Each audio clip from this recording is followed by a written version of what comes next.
What's up, guys? This is Coach Grant with First Down Training, and today we're going to be breaking down a wide receiver football IQ quiz to test your knowledge of the position. So I hope this video helps you guys out. Hope it could teach you a few new things. But also, fellas, if you are a wide receiver and would like a daily workout schedule that you can follow, check out that very first link in the description below for our ultimate 8-week wide receiver workout plan. What you'll get access to is a daily schedule, like Monday you're doing this, Tuesday, Wednesday, Thursday, etc., with all the gym stuff wide receivers should do and on-field drills. We give you an example of each exercise, a video example of each drill, and the exact sets and reps. So check out that very first link in the description below if you're interested. Let's get started with this video. So if you're not familiar with our quiz-style videos, how these videos work is I'm going to show a pre-snap look. I'm going to ask you guys a series of questions about the look, give you a chance to pause the video, think about your answer, and then we break down the correct answer for the look. Okay, so now, first question is, how would you guys run a slant route if you are a first read? So it could still be applied if you're a first read.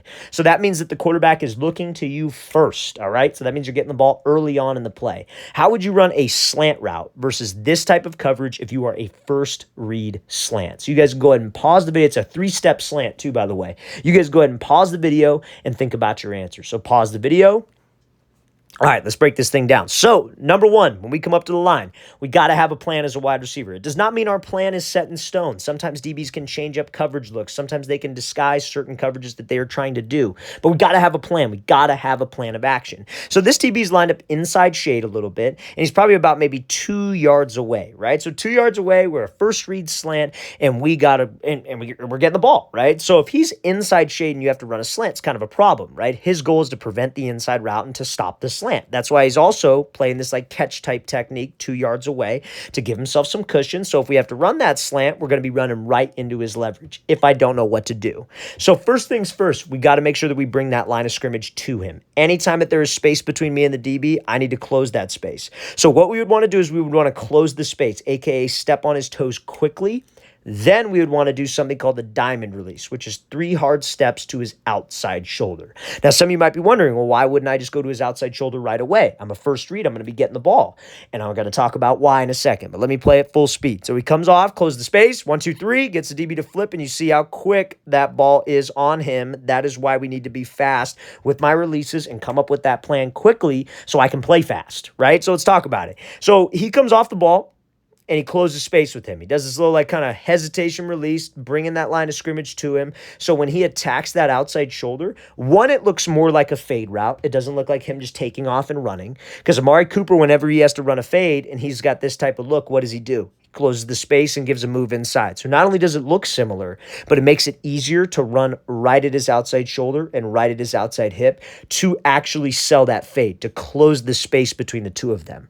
A lot of guys, when they see this look and this DB's 2 yards away, they'll run at their outside shoulder for 2 yards, but there's too much space. So even if we get that DB to open up, he could easily open his hips back up, speed turn, whatever it is, and meet us at that throw point where the quarterback's supposed to put that ball because I didn't close enough space. So that's why, fellas, it looks more like an actual fade route, number one. And number two, it closes space so it's easy to run right next to him. Because again, also, fellas, if this DB were to get hands and get physical, what could you do because you're close to him now? You could put this inside arm on the back of his shoulder, back of his hip, and work that little swap by technique and then slip under him, right? So that's why it's beneficial to get close and close the distance first. But we got to make sure we do it fast. Remember, we are a first read on the play. That ball's going to be out early, so let's make sure that we play fast.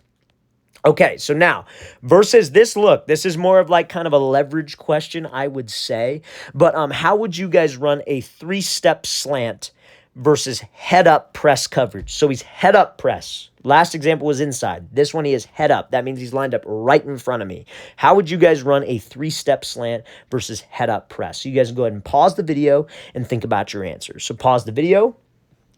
All right, let's break this thing down. So if he is head-up press, I'm not saying that you can't do it, but I don't think that a diamond release where you attack his outside shoulder and outside hip, like the last example for 3 steps, is necessary, right? He's not super far off. He's kind of lined up right on the line of scrimmage, so we could probably get away with just going right away. But I think there's an easier way to do it. You always want to take the path of less resistance as a wide receiver, or least resistance as a wide receiver. What do I mean by that? Like, let's say he's inside shade and you got to run a dig. You don't want to force the the inside release. That's a lot of resistance. You're going to have to do something crazy to get him to be off balance. He's going to keep his leverage. He's going to get hands and disrupt timing on the route, not to mention spacing. So what you'd want to do is you'd want to just attack him and take the outside release. Your separation comes at the top of the break. So take the pass of least resistance. So on this example, if you guys said, oh, I'd give him a quick jab to the outside and take the inside release for 3 steps and break on the slant, you'd be correct. We're going to talk about why. So you see how he gives the little wide step release, gets skinny, breaks this thing off, and is able to win on the slant. That's fast. That maintains timing. He gives a quick jab just to keep him honest to the outside.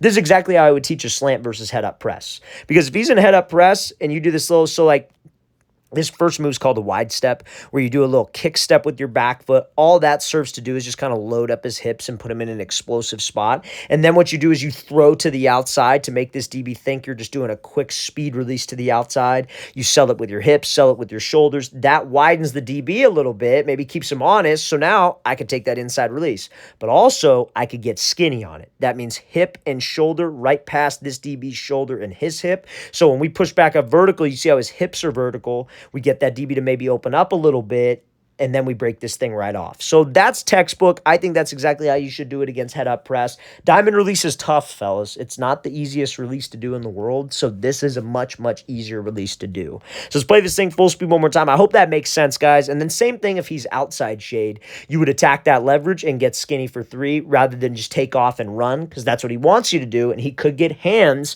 and force you to that help to the inside while being right on your hip. So it's kind of the same idea. Head-up press and outside shade press would be exact. You would do this exact type of move when running a slant. Okay, so now we're going to be looking at this in the point of view of Tyreek Hill at the bottom of the screen versus this DB to the outside right here, or to the right of the screen, I should say. So how would you guys run a deep 15 to 20 yard, so 15 to 20 yard out route? How would you run a 15 to 20 yard out route versus this type of coverage? So you guys can go ahead and pause the video and think about your answers. So pause the video. All right, let's break this thing down. So number 1, when we come up to the line, obviously we want to come up with a plan. We want to know what is the DB, and how I come up with my plan is by diagnosing the DB's leverage and the DB's distance. So I have to run a deep out at 15. This DB is off coverage, maybe about 8 to 10 yards.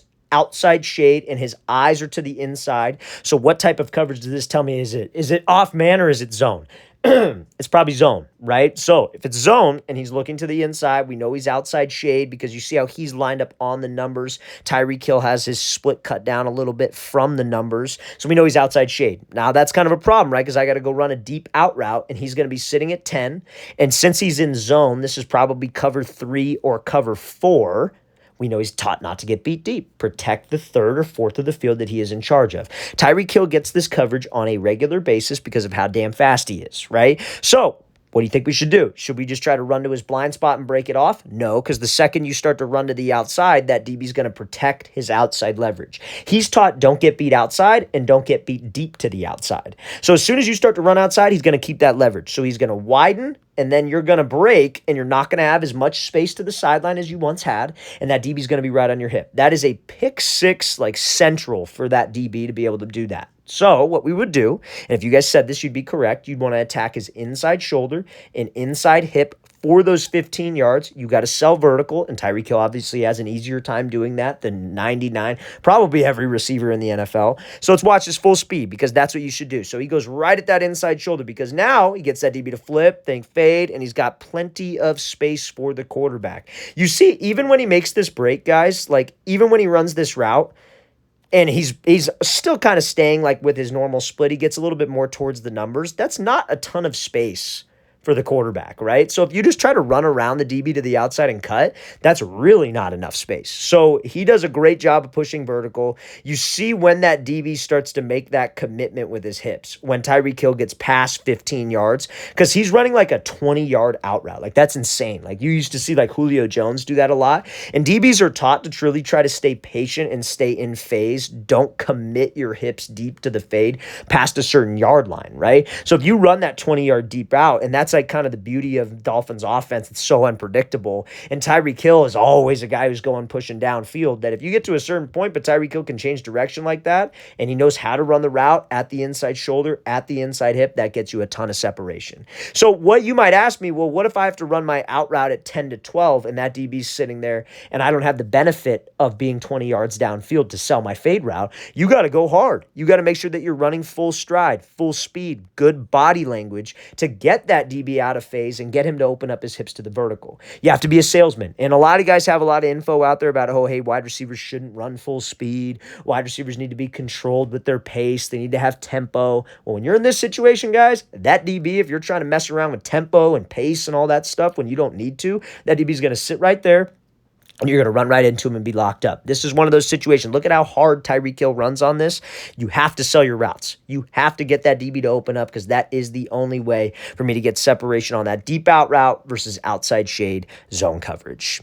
All right, fellas, really want to thank you for watching. I really appreciate it. If you have any questions at all, don't hesitate to leave those in the comment section below. Always appreciate the feedback. Always great to hear from you guys. And again, fellas, if you would like an ultimate 8-week wide receiver workout schedule, everything wide receivers should do in the gym and on the field, check out that very first link in the description below. We'd love to get you on that. I'll see you guys next time.